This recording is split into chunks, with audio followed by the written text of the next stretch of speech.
नमस्कार, स्वागत है आपका विंध्य टाइम्स में। मैं आपके साथ उर्वशी। रीवा में रहने वाले भूपेंद्र विश्वकर्मा ने अपने परिवार के साथ खुदकुशी कर ली थी।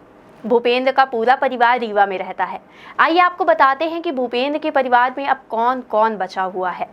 भोपाल में भूपेंद्र विश्वकर्मा ने अपने परिवार के साथ सुसाइड कर लिया था। भूपेंद्र भोपाल में अपनी पूरी पढ़ाई करने के बाद भोपाल में ही जॉब करते थे। ऑनलाइन कमाई के चक्कर में वह लोन ऐप के जाल में फंस गए। कर्ज तले दबने के बाद ऑनलाइन लोन कंपनियों ने ब्लैकमेल करना शुरू कर दिया था। इसके बाद पत्नी और 2 बच्चों के साथ खुदकुशी कर ली थी। भूपेंद्र विश्वकर्मा का परिवार अब रीवा में रहता है। खुदकुशी के बाद अंतिम संस्कार के लिए शव को रीवा ले जाया गया था। भूपेंद्र की खुदकुशी के बाद परिवार उजड़ गया है। आइए आपको बताते हैं कि भूपेंद्र के जाने के बाद परिवार में कौन कौन बचा हुआ है। मृतक भूपेंद्र विश्वकर्मा रीवा जिले के अमवा गांव के रहने वाले थे। पत्नी ऋतु विश्वकर्मा और 2 बच्चे ऋतुराज ऋषिराज के साथ भोपाल में रहते थे। कोलंबिया बेस्ड कंपनी में ऑनलाइन जॉब करते थे।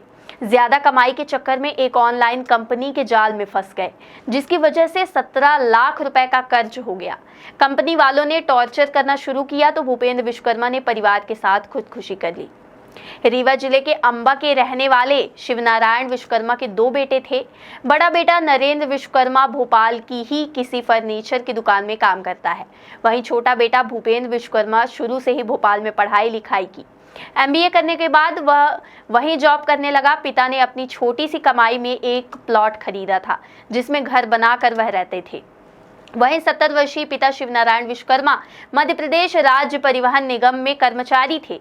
आज से 20 वर्ष पूर्व BRS लेने के बाद अंबा में रहने लगे थे। मां उर्मिला विश्वकर्मा मानसिक विक्षिप्त हैं। 2 भाइयों के अलावा 3 बहनें भी हैं, जिनकी शादियां हो चुकी हैं और अपने अपने ससुराल में रहती हैं। भूपेंद्र विश्वकर्मा से परिवार को बड़ी उम्मीद थी। खुदकुशी के बाद परिवार पर दुखों का पहाड़ टूट पड़ा है। पिता का रो रो कर बुरा हाल है। वहीं पिता CBI जांच की मांग कर रहे हैं। परिवार के साथ लोग इन दिनों गांव में ही जमा है। सरकार ने मामले की जांच के लिए SIT गठित कर दी है।